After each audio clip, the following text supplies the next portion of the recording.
नमस्ते साथियों, मैं अधिवक्ता मृदुल तिवारी। आज हम बात करेंगे इस वीडियो के अंदर कुछ ऐसी लीगल टर्मिनोलॉजीज के बारे में, कुछ ऐसी लीगल टर्म्स के बारे में जिनका उपयोग कोर्टों के अंदर वकीलों द्वारा, जजेस द्वारा, बाबुओं द्वारा या पुलिस द्वारा आमूमन रूप पर किया जाता है। वह हम इन टर्म्स के साथ साथ इनके हिंदी वर्ड्स भी जानेंगे और थोड़ा एक्सप्लेनेशन के साथ इन वर्ड्स को समझने की कोशिश करेंगे, इन टर्म्स को समझने की कोशिश करेंगे, जिससे कि हर कॉमन आदमी, हर आम आदमी से लेकर इंटर्न से लेकर हर प्रैक्टिसिंग एडवोकेट तक ये जानकारी जो है ज्यादा से ज्यादा फैल सके। तो चलिए शुरुआत करते हैं। पहला टर्मिनोलॉजी जो बहुत ही कॉमनली यूज लिया जाता है वह है एक्यूज्ड। एक्यूज्ड, जी हाँ, अभियुक्त, जिसको हिंदी में कहा जाता है अभियुक्त। इसका मतलब क्या होता है? कौन होता है? एक ऐसा व्यक्ति जिसके ऊपर किसी अपराध का आरोप लगा हो, मतलब किसी अपराध का आरोपी जो होता है वो अभियुक्त कहलाता है, एक्यूज्ड कहलाता है। छोटा ही रखेंगे इस वीडियो को वरना बहुत स्ट्रेच हो जाएगा, क्योंकि बहुत सारी टर्म्स हम लोग इसमें डिस्कस करने जा रहे हैं।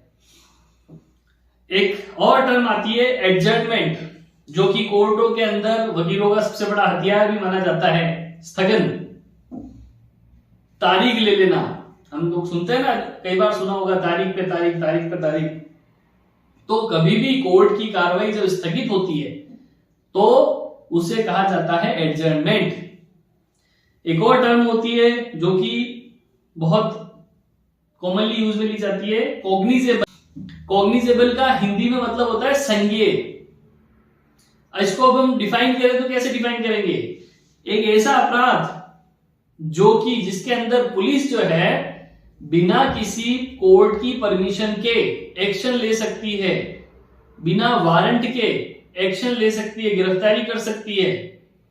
ऐसे अपराधों को कॉग्निजेबल ऑफेंसेस यानी कि संज्ञेय अपराधों की श्रेणी में डाला गया है। ठीक है, अब हम लोग बात करते हैं आगे। एक और टर्म है एकम्प्लाइज, जिसका मतलब होता है सह अपराधी। किसी केस के अंदर एक से ज्यादा अपराधी हैं तो दो तरीके से अपराधियों को कैटेगराइज किया जाता है। जो मुख्य होता है अभियुक्त उसको कहते हैं मुख्य अपराधी, और उसके साथ जो अपराधी होते हैं उनको कहते हैं सह अपराधी। मतलब किसी अपराध को करने के लिए किसी मुख्य अपराधी का कोई साथी है तो उसे सह अपराधी, एकम्प्लाइज भी कहते हैं। एक और टर्म आती है एविक्शन, जो कि कॉमनली यूज ली जाती है, जिसका मतलब होता है बेदखली। किसी को एविक्ट करना, बेदखल करना, किसी के कब्जे से किसी को हटाना, वह एविक्शन कहलाता है। अगली टर्म है इनहेरिटेंस, विरासत, उत्तराधिकार। हम लोग सुनते हैं ना कई बार कि विरासत से किसी व्यक्ति को किसी प्रॉपर्टी के अंदर अधिकार मिल गया, उत्तराधिकार से मिल गया, तो वही वर्ड है ये इनहेरिटेंस। इनहेरिटेंस का मतलब उत्तराधिकार। एक टर्मिनोलॉजी बहुत काम आती है कोर्ट्स में, प्रैक्टिसिंग एडवोकेट्स के द्वारा, जजेस के द्वारा बहुत यूज में ली जाती है, रेस जुडिकेटा। रेस जुडिकेटा का मतलब होता है पूर्व न्याय। मतलब कोई ऐसा केस जो कि ऑलरेडी डिसाइडेड हो चुका है, तो उसके लिए ये टर्म है रेस जुडिकेटा। एक और टर्मिनोलॉजी होती है कन्फेशन, स्वीकृति। यानी कि अपराधों के लिए अगर कोई अपने अपराध को स्वीकार कर लेता है, अपने अपराधों को मान लेता है, तो वह कन्फेशन कहलाता है कि उसने कन्फेस कर लिया है, अपने अधिकारों को मान लिया है। ऐसे ही कॉमनली यूज ली जाती है कन्विक्शन एंड एक्विटल। कन्विक्शन मतलब सजा, कन्विक्टेड, सजा जिसको हो जाता है। कोई आरोपी होता है अपराध के अंदर, ट्रायल के बाद जब उसको सजा दे जाती है तो उसे कहते हैं कन्विक्शन। और एक्विटल किसे कहते हैं? बरी, दोष मुक्ति। किसी के ऊपर आरोप लगे, आरोप के बाद ट्रायल चला, ट्रायल के अंदर यह पाया गया कि वो अपराधी नहीं है, तो वो दोष मुक्त कहलाता है, जिसे इंग्लिश में कहते हैं एक्विटल।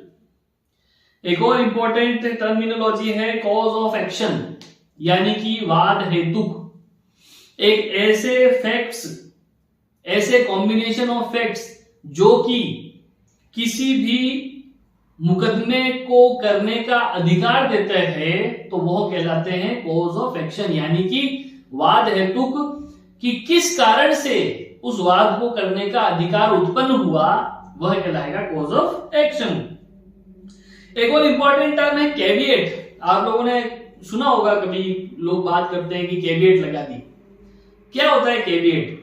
कैविएट का मतलब होता है कि ऐसा लीगल नोटिस किसी इंटरेस्टेड पार्टी के द्वारा किसी ऐसा ऑफिसर को दिया जाता है या कहीं कोर्ट में लगाया जाता है जिसके तहत जिसने उस नोटिस को, जिसने उस एप्लीकेशन को लगाया है, उसे यह अधिकार मिलता है कि कोर्ट के अंदर या अन्य किसी भी दफ्तर के अंदर उसे सुने बिना, उसकी अपोजिशन को सुने बिना कोई भी एक्शन जो है, कोई भी निर्णय जो है, डिसीजन जो है वो कोर्ट या कोई अन्य दफ्तर में नहीं लिया जा सकेगा। तो कैविएट जो है बहुत इंपॉर्टेंट एप्लीकेशन होती है। वैसे ये बड़ा मुद्दा है, बड़ा टॉपिक है, इसको हम कभी आगे विस्तृत वीडियो में डिस्कस करेंगे, पर फिलहाल आपको छोटी मोटी जो जानकारी होती है कैविएट से संबंधित वो मैंने दी है। इसी प्रकार से एक और टर्मिनोलॉजी होती है स्टेटस को।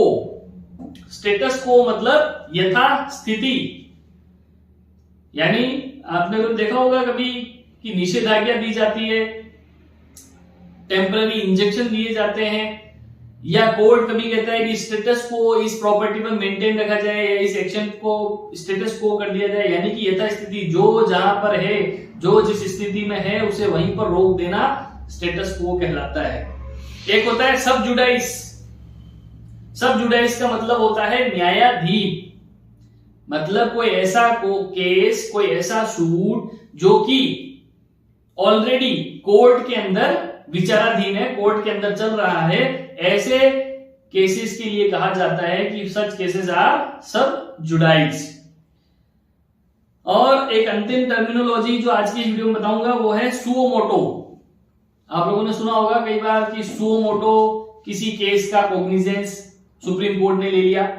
तो सुओ मोटो का मतलब क्या होता है कि स्व प्रेरणा से, स्व इच्छा से, यानी कि कोई इंटरेस्टेड पार्टी, कोई अफेक्टेड पार्टी कोर्ट में नहीं गई, लेकिन कोर्ट द्वारा स्वतः संज्ञान लेते हुए सुओ मोटो जो है उसके केस की पैरवी को चालू किया जाता है, एक्शन चालू किया जाता है। तो इसी टर्मिनोलॉजी को कहा जाता है सुओ मोटो। तो आज के इस वीडियो में मैंने आपको कुछ रेगुलर फ्रीक्वेंट यूज में ली जाने वाली टर्मिनोलॉजीज को, लीगल टर्मिनोलॉजीज को समझाने का प्रयत्न किया है। तो उम्मीद करता हूं आपको यह वीडियो अच्छा लगा होगा, और इसी के साथ साथ इस वीडियो को अगर पसंद आया हो तो लाइक करें, शेयर करें, चैनल को सब्सक्राइब कर लें, ताकि समय समय पर इसी प्रकार की अनेकों लीगल जानकारियां, लीगल नॉलेज आप तक पहुंचती रहे।